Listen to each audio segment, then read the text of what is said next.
Urtenen nobedade pare bat dauzkat, baina batez ere hau da, kamisoi zurizetazkoa da komentatu nahi nizuena. Niretzate liburu berezi bat alako, lan asko eskatu didalako, eta iruditzen zaidalako besteetatik apur bat diferentea dela. Protagonista 11 urteko neska bata, haur bat, ume bat. Eta udako kanpamentu batzuetara doanean, hango begirale bat hurbiltzen hasten zaio, eta armaren amarauna bere inguruan josten. Harik eta umea aurra harrapatzen duen arte. Novela bat berez, baina 2 urteko lana hartu dit eta eskatu dit. Eta berri idazketa asko egin ditut, hasieran beste luzeagoa zen, baita ere, apurra luzeagoa zen, beste plano batzuk zeuzkan, beste pasarte desberdinen artean estilo kontraste handiagoak zeuden, beste momentu batzutan ere kokatzen nuen historia, kasu honetan kanpamentuaren momentuan bertan kokatu dut. Eta horiek danak kentzen joan naiz.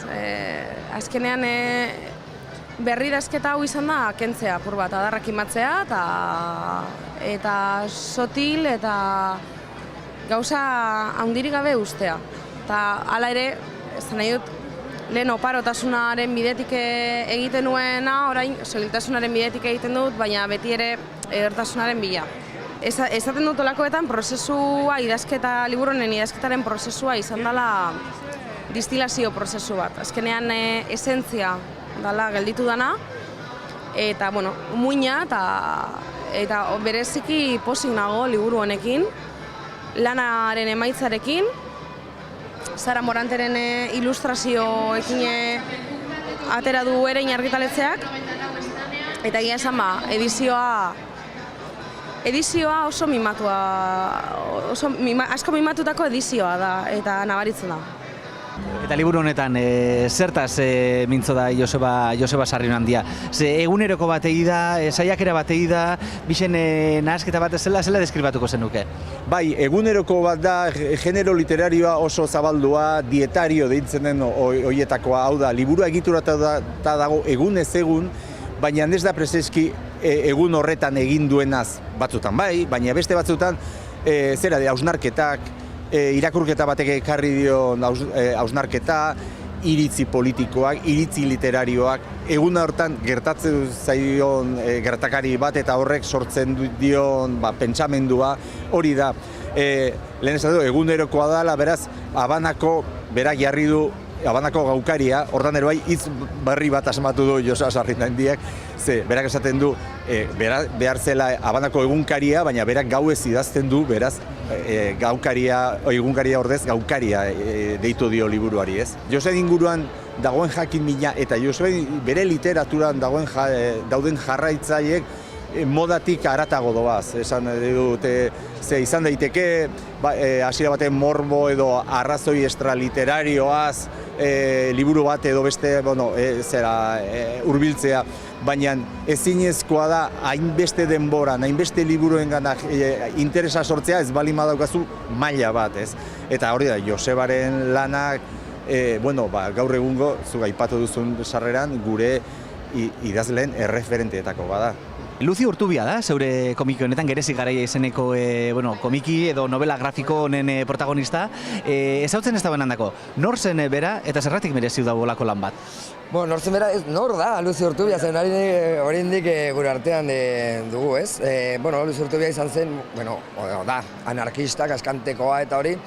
Eta bere bizitza nik uste dut dela, ez dakit, nahiko zinematografikoa, eta nik uste dut merezi zuela eleberri grafiko bat, izatea. Orduan, berari bururatu zitzaion bere bizitza eleberri grafiko batean ikustea eta hori, eta komentatu ziren txalapartakoei, eta txalapartakoak jarri ziren nirekin harremanetan, eta aurrera jo genuen proiektuarekin.